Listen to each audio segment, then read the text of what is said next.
Father Lawrence, Mrs. Kincaid, teachers, parents, and students.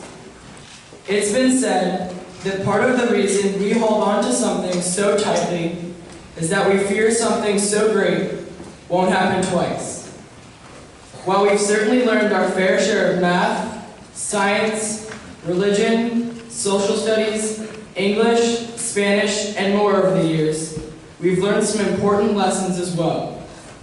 We've learned how to hold tight and how to let go. On the first day of kindergarten, my mom and dad held my hands as we walked up the stairs. I have vivid memories of my dad bending down to me and telling me, "This is going to be great." Then I let go, only to look back once before disappearing into the kindergarten classroom. Over the year, we learned how to hold tight to one another as we sat on the rainbow rug, watched Tommy the Turtle endlessly, and waited for our day to ride the red trikes. When we were selected as Star of the Week, we sat in the only desk next to the teacher. Falling asleep, holding tightly to our beloved stuffed bear Patrick, was the best.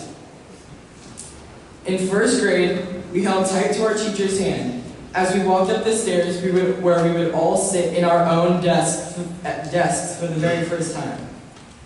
That was a special year, and we all remember coming in after lunch on a hot day as our teacher turned off soft music and turned off the lights. We would put our heads down on our desks as she would spray us with water to cool us off and calm us down. Plus, we still hold tightly to the belief that we help pick the next first grade teacher.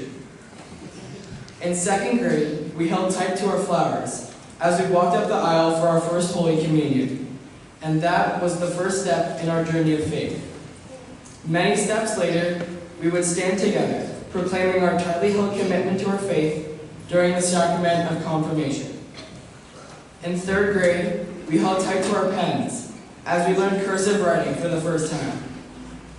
We will also hold on tightly to our memories that our teacher was more fair than strict, and that fairness meant love.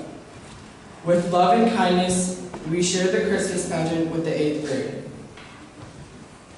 In 4th grade, as we learned how to pan for gold, we held tight to our pans as we searched for gold nuggets, even though all of us only found tiny chips. In 5th grade, as we held tight to our heritage during colonial days, we learned about early American life, made dream catchers and other crafts, and tasted food from around the world. Most importantly, we also learned not to bring crossbows to school. Best to let those go and leave them home. In 6th grade, we held tight to our responsibility to welcome our new teacher and show him the same pathway. We also held tightly to one another as we left on our first overnight field trip by ourselves to Walker Creek. The hikes were fun, the scenery was amazing, and the barnyard boogie was a blast.